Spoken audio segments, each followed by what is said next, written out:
Magandang araw po sa inyong lahat. Ann Curtis at Isa Calzado na amaze sa ipinakita ni Nadine Lustre ngayon.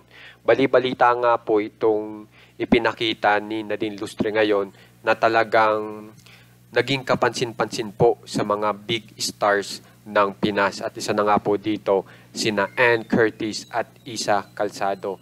Isipin niyo naman po, si Miss Ann Curtis at Isa Calzado ay talagang taas po niyang mga actress dito sa Pinas, tapos napaka gagaling pa pagpatungkol sa passion. At sila po ay na-amaze dito kay Nadine Lustre. So ngayon ipakita ko po sa inyo yung ginawa po ni Nadine Lustre. Pero bago po yan, alam naman po natin na si Nadine Lustre ay vegetarian na. Di ba? At sa pagiging vegetarian niya, at saka sa mga ginagawa niyang exercise at activity sa buhay. Tapos napaka-positive pa ni Nadine Lustre ay yang nga po ang kinalabasan na kung saan ay noong may ipinost po si Nadine Lustre ay talagang napareact na nga po itong dalawa. Okay? So panoorin po natin.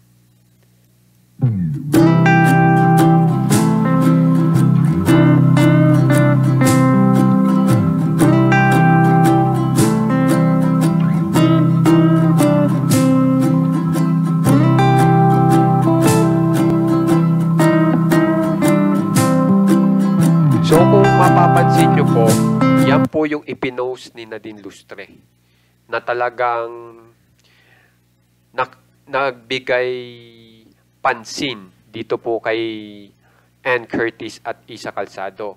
At ito po ang naging reaksyon. Dito po muna tayo kay Isa Calzado na ang pagkakasabi niya nung makita niya yung bidyong yan ay yan. Wala po siyang nasabi kundi puro mukha po na punong-puno po ng puso yung mga mata. Yan ang naging reaksyon. Yan, ganyan ka-amaze si Isa Calzado nang makita itong video na nakita nyo ngayon.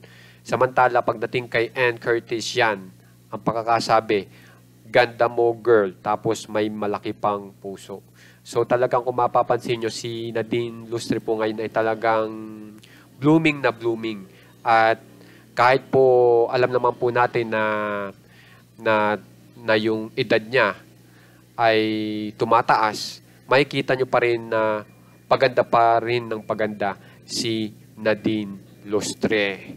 Kaya naman po, kung gusto nyo pong ma-update sa mga famous celebs ng Pinas, subscribe na po kayo sa ating channel na Juan Katawa. Maraming salamat po sa mga nag-share.